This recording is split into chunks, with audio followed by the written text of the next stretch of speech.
It all started when I was 12 years old. Mum and I were in a small countryside house in Sweden. From a young age, I never believed in the boogeyman hiding under my bed or monsters in my closet, but it all changed the night of my 12th birthday. I did my normal before bedtime routine of brushing my teeth, reading my favorite book, and then turning off the light ready to fall asleep. I woke up around 1:30 to a weird noise coming from somewhere in my room. At first, I just thought it must have been a tree branch from the old oak outside my bedroom window. But then, I heard something whisper my name. Jacob. That's when I started to get scared. I hid under my sheets thinking it would protect me from whatever was in my room. But the scratching and whispering continued for hours. It was almost dawn when it stopped. After what I believe was an eternity, I mustered up enough courage to peek out from my blankets. All I saw was my normal room. In the middle of my floor was a note. The note looked like it had been written in blood and said, "Won't you come play with me, Jacob?" That's when I heard my mom walking around downstairs. I rushed down the stairs to show her the note and tell her what happened. But when I started to explain, she shook her head and said it was due to a mixture of my imagination and all the stories I've read before bedtime. I reached for the note I had in my pocket, but when I put my hand in my pocket, the note had disappeared.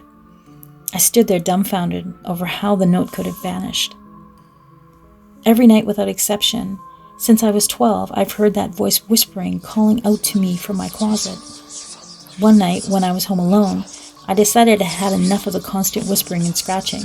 I went over to the closet at exactly 1:30 and opened it, and I saw that it wasn't full of clothes anymore, and that it had a huge hole at the back leading to the wall.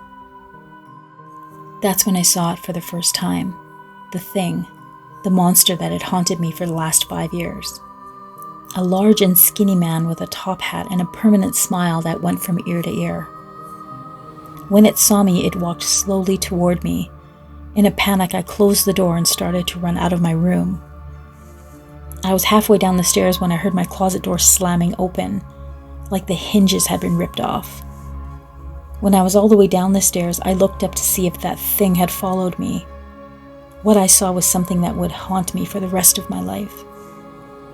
I saw the creature on all fours with a wide smile on its face. I got a better view of the creature's face in the light and saw the 2 hollow sockets where its eyes were supposed to go. It let out a demonic screech, which forced me to cover my ears as I ran outside of my house. It followed me as I bolted towards the forest where I thought I was safe.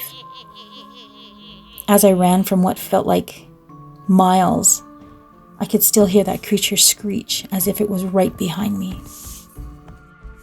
A few minutes later, the screech got quieter.